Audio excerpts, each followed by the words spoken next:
Этот год для нашего народа, конечно, символический, потому что это год 80-летия депортации. Конечно, мало осталось уже в живых свидетелей, жертв депортации, и многие из них не вернулись домой. Мы домой вернулись.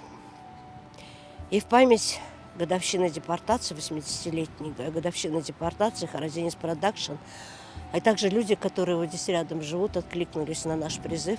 Мы решили посадить 80 деревьев, причем рядом с джами. Пусть люди, которые приходят помолиться о тех, кто не дожил до счастья возвращения. Мен ярдәм итмәгә килдем. Айтылар, келіңіз ярдәм yapmağa. Менің Харбаба сүргін етін келеді. Біз бұны ұнатмаймыз. Біз хылымда тұтамыз.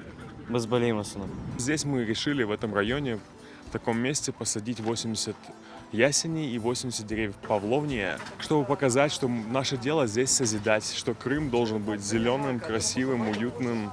И мы хотим, чтобы другие тоже подключались к нашей инициативе, сажали деревья.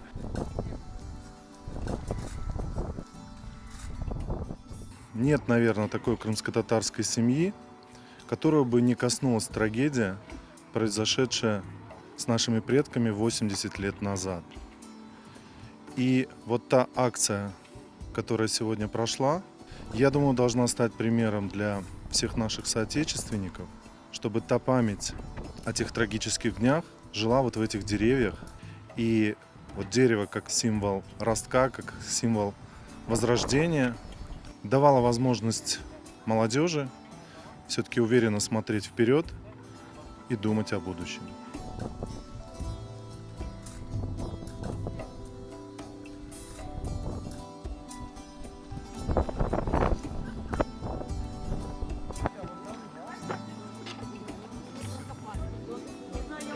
Мы посадили дерево, чтобы оно было огромное и красивое.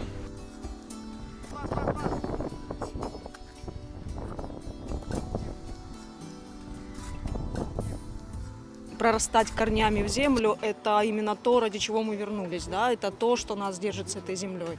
И к 80-летию депортации крымских татар, мне кажется, это лучший способ сохранить память о тех, кто погиб тогда. Это лучший способ сохранить, скажем так, наше предназначение для этой земли. Мы вернулись сюда не просто, чтобы прожить какую-то жизнь, мы вернулись сюда, чтобы облагородить эту землю.